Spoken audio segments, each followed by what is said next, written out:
चांद है जेरे कदम सूरज खिलौना हो गया, हाँ मगर इस दौर में किरदार लौना हो गया।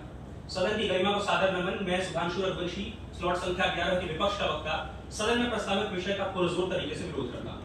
महोदय, प्रदत्त विषय का शव परीक्षण करें तो प्रथम दृष्टया स्पष्ट हो जाता है कि वास्तव में विकासशील राष्ट्र जो अंतरिक्ष अभियानों में निवेश कर रहे हैं या उनके वर्तमान पर बोझ किस प्रकार से है। ध्यातव्य है कि वर्तमान में विकासशील राष्ट्रों की स्थिति क्या है। आपके अवगत के लिए बता दूं कि संयुक्त राष्ट्र की हालिया रिपोर्ट के अनुसार भारत में 16% आबादी स्वच्छ जल को उपलब्ध नहीं कर पा रही है। पाकिस्तान जैसे राष्ट्र में 25% जनसंख्या गरीबी रेखा से नीचे जीने के लिए बाध्य है। वहीं अफ्रीका के सब सहारा क्षेत्र में 40% जनसंख्या ऐसी है जो प्रतिदिन प्रति व्यक्ति आय $2.15 पर अपने जीवन यापन करने के लिए बाध्य है, निर्भर है। ऐसे में हम बात करते हैं कि हम अंतरिक्ष अभियान की ओर अग्रसर होंगे जो हम भविष्य में निवेश कर रहे हैं। मैं आपको ध्यान दिलाना चाहूंगा कि यह ठीक उसी प्रकार से हमारे सम्मुख दिखाई देता है जिस प्रकार 1789 में गरीब फ्रेंच जनता ने लुईस 16 से पूछा कि साहब हमारे पास खाने के लिए रोटी नहीं है, तो उनकी महारानी मैरी एंटोनेट ने कहा कि रोटी नहीं तो क्या होगा, आप केक तो खा ही सकते हैं। अर्थात आज हमें कपोल कल्पना में सपने दिखाई जा रहे हैं जहां पर रोटी, कपड़ा, शिक्षा और मकान जैसे जो मूलभूत सुविधाएं हैं वही इंसान के पास उपलब्ध नहीं है।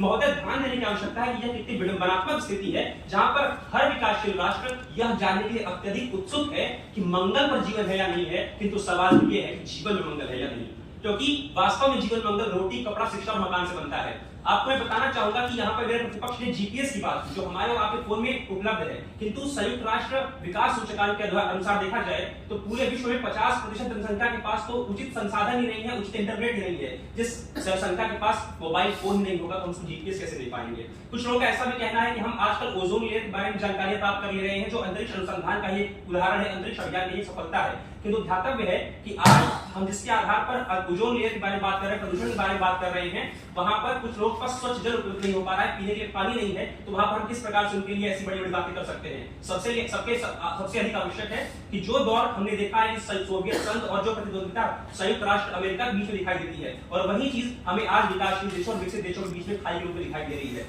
अंत में मैं बस यही कहना चाहूंगा कि हमें वर्तमान पर इस चीज को बोझ न बढ़ाते हुए संसाधनों का सही उपयोग करते हुए अंतरिक्ष में अभियान को लागू करना चाहिए, किंतु ध्यान देना चाहिए कि जो भविष्य में निवेश हो रहा है वो सबको एक साथ लेकर चले। अमर्त्य सेन जैसे प्रसिद्ध अर्थशास्त्री ये बात कहते हैं द आर्गुमेंटेटिव इंडियन में कि वास्तव में विकास मानव विकास है। भारत का संविधान भी अनुच्छेद 21 में ये कहता है कि हर व्यक्ति को जीवन का अधिकार है, किंतु वह जीवन गरिमापूर्ण जीवन का अधिकार होना चाहिए। जहां पर 10% लोग 90% संसाधनों पर कब्जा कर लेते हैं, जहां पर 90% लोग 10% संसाधनों पर निर्भर करते हैं, ऐसे में अंतरिक्ष अभियान केवल वर्तमान पर बोझ है। अंत में अपनी वाणी को विराम देते हुए बस यही कहना चाहूंगा कि भूख में ख्वाब की ताबीर भी मर जाती है, भूख में ख्वाब की ताबीर भी मर जाती है, चांद आकाश में रोटी की तरह लगता है। बहुत बहुत धन्यवाद। जय हिंद।